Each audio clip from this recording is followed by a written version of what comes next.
Amados irmãos e irmãs, hoje, ao celebrar o quinto domingo do tempo comum, somos convidados a refletir sobre a luz.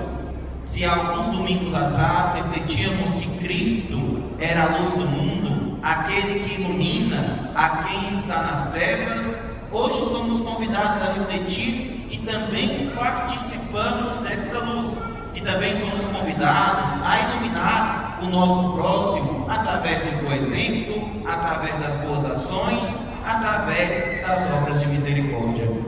Na primeira leitura do profeta Isaías, nós ouvimos: a tua luz brilhará.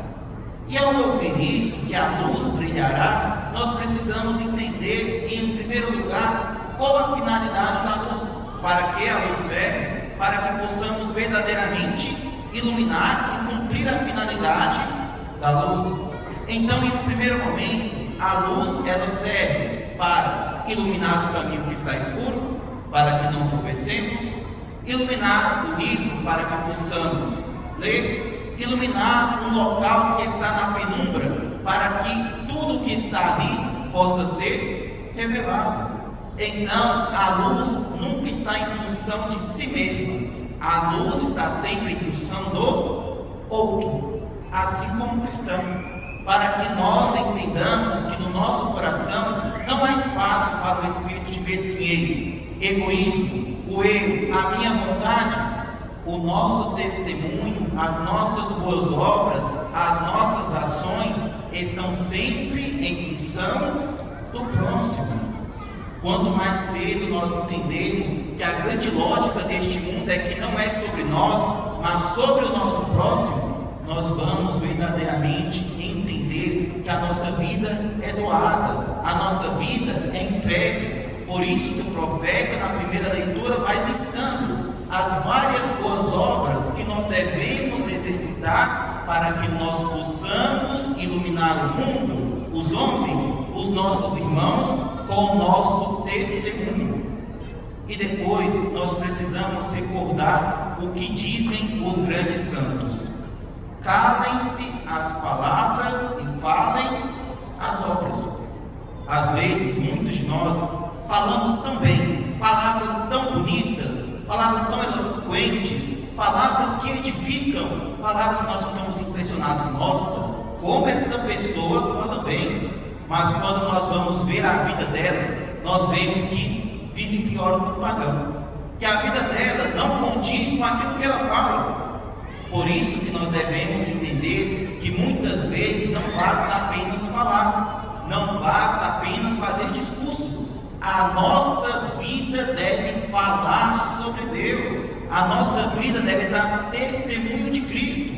Não podemos ficar reféns das palavras, porque a nossa vida é o Evangelho vivo, pela qual tantas e tantas pessoas serão evangelizadas. Precisamos de fato deixar que as boas obras estejam diante de nós, que as boas obras falem de nós, porque nós vamos ouvir o salmo que diz: uma luz brilha nas trevas para os justos, permanece para sempre o bem que fez. Isso é interessante, é que nós às vezes temos uma tendência a pensar: nossa, eu fiz uma boa obra, eu fiz isso, fiz aquilo, mas aí eu caio no pecado, é como se tudo tivesse sido apagado. Todas as vezes que eu fui bom, todas as vezes que eu fui caridoso, tudo isso foi apagado. Mas não, como diz o salmo, permanece para sempre o bem que fez, nada será esquecido. O bem que fizemos enche o coração de Deus de alegria e Ele se lembrará. Se por um lado isso é bom, que permanece para sempre o bem que fez, o mal que nós fizemos também permanece, para que nós possamos pagar aquilo que nós fizemos. E aí nós precisamos refletir: será que nós estamos fazendo mais boas ações ou então mais más ações? Será que de fato estamos vivendo de boas obras ou estamos vivendo de vícios? Será que de fato estamos nos comportando como filhos da luz ou então como filhos das trevas? Precisamos de fato refletir como as nossas ações têm impacto no mundo em que vivemos. E assim nós vamos vendo a importância da caridade em nossa vida. Porque a caridade ela é tão necessária que devemos colocar ela como virtude principal da nossa vida. E ao colocá-la como virtude principal, precisamos saber o que é ela.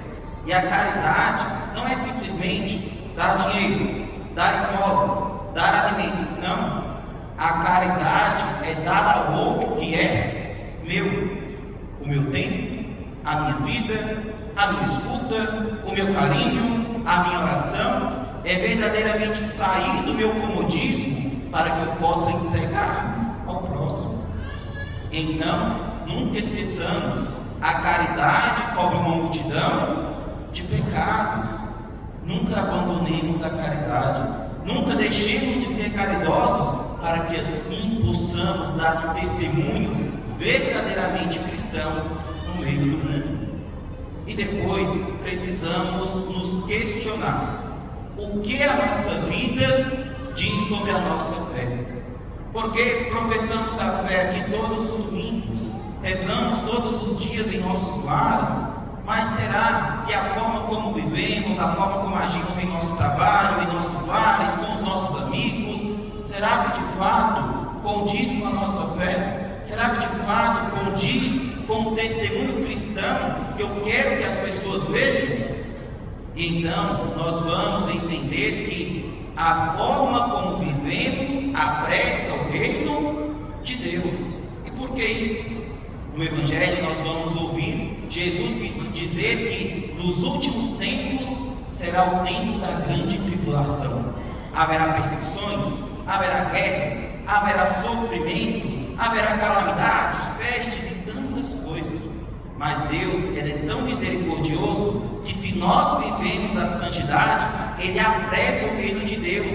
Então Ele diminui o sofrimento para que o reino de Deus, a nossa esperança, chegue mais rápido para alcançarmos a nossa recompensa. Então a forma como você está vivendo pode diminuir o tempo de sofrimento. A forma como você está vivendo pode apressar a Deus que quer vir nos salvar. Então precisamos de fato viver uma vida digna do Senhor, viver a santidade e a justiça todos os dias da nossa vida. E nestes últimos tempos nós estamos meio que escandalizados. Em que sentido? Olhamos para o mistério da iniquidade. E o mistério da iniquidade nada mais é que o mistério da maldade. E esse mistério da maldade, nós vamos olhando, ficamos, por assim dizer, surpresos, tristes, cabisbaixos, porque nós vamos vendo até onde vai a maldade humana. Nós vimos aí sendo revelados tantos casos de pedofilia, canibalismo e tantas outras coisas. E nós olhamos e pensamos: Senhor, será que há salvação? Será que o mundo de fato agora se perdeu? Será que o mal não tem mais? Será que o mal finalmente irá prevalecer? Será que a tua misericórdia não conseguirá alcançar o resultado que era para ser alcançado com a vinda do teu Filho Jesus Cristo? Porém, ao nos questionarmos sobre a maldade, nos perguntemos: o que você está fazendo para que a maldade não avance? O que é que você está fazendo de bom? Se você não quer que a maldade avance, o que você está fazendo de atos de bondade? Para que o mal não avance, nós precisamos também fazer a nossa parte. Se nós só vemos o mal aí e não fazemos nada, nós estamos pecando por omissão. Para que a maldade não avance, a tua bondade deve iluminar o mundo. As tuas boas obras, as tuas boas ações, os teus bons sentimentos devem de fato dar testemunho de Cristo, para que a maldade não avance. Então, diante do mal, seja bom, seja uma semente de esperança, seja um sinal do Evangelho. Não desanime e não desista, porque o mínimo ato bom pode ir curando a ferida da maldade que habita no coração do ser humano. E no Evangelho nós vamos ouvir que somos chamados a ser sal da terra e luz do mundo. E é essa a missão do cristão. Em primeiro lugar, ser sal da terra. O sal tem duas funções: conservar e dar sabor. Assim como o cristão, porque o cristão é chamado a conservar o ensinamento de Cristo, a conservar os mandamentos, a conservar as boas obras, mas também a dar sabor. E o dar sabor aqui é entendido como dar um novo significado para o mundo. O mundo que está perdido pela cultura do pecado, do relativismo e de tantas ideologias, precisamos dar significado e sentido para o mundo doente e depois ser luz do mundo. A luz, ela ilumina, e tantas vezes nós vamos ser chamados a iluminar as pessoas ao nosso redor. Através das nossas ações, as pessoas vão ver o que não estão fazendo, vão ver que não estão amando a Deus, vão ver que estão distantes do ideal de Jesus Cristo, e assim poderão mudar de vida. Então sejamos luz, para que de fato nós possamos dar testemunho de Cristo no meio dos nossos irmãos e irmãs. E por fim, na segunda leitura, nós vamos ouvir que Cristo crucificado é o núcleo da nossa fé, é aquilo que é o centro, a base. Nós não queremos simplesmente adorar um Deus esplendoroso, um Deus glorioso. Nós adoramos um Deus crucificado, um Deus que assumiu a sua cruz para nos salvar. E diante da cruz, desse mistério de amor e desse mistério que quebra toda a lógica do poder, em que mostra que o poder humano, o poder político, nada pode contra o poder da dor, o poder da misericórdia que foi assumido na cruz de Cristo. E nós muitas vezes usamos o crucifixo, colocamos uma medalha, e isso é importante, deve ser valorizado, o sinal externo. Mas já passou da hora, e hoje de maneira especial, de colocarmos a cruz em nosso coração, para que nós não esqueçamos que somos discípulos de Cristo, para que nós não esqueçamos a força da cruz, para que deixemos a cruz falar em nossa vida. E assim nós vamos entendendo que o verdadeiro sal e a verdadeira luz é o próprio Jesus Cristo, e o Jesus Cristo crucificado. Quer ser sal da terra, quer ser luz do mundo, imite a Jesus Cristo.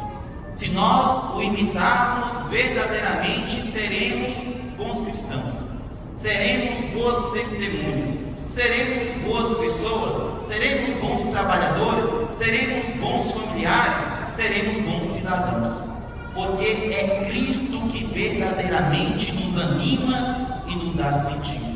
Que nós possamos imitá-lo, que nós possamos pedir ao Senhor dia após dia que Ele nos ensine a seguir seus passos, que Ele nos ensine a viver segundo o seu testemunho, para que vivendo de acordo com o Senhor, nós possamos alcançar a vida eterna. Peçamos a intercessão da Santíssima Virgem Maria, aquela que é discípula fiel, para que por sua intercessão e através do seu exemplo, possamos também ser sal da terra e luz do mundo, para que através da nossa vida possamos atrair todas as pessoas para Jesus Cristo. Que as palavras do Santo Evangelho completem no nosso coração tudo o que faltou.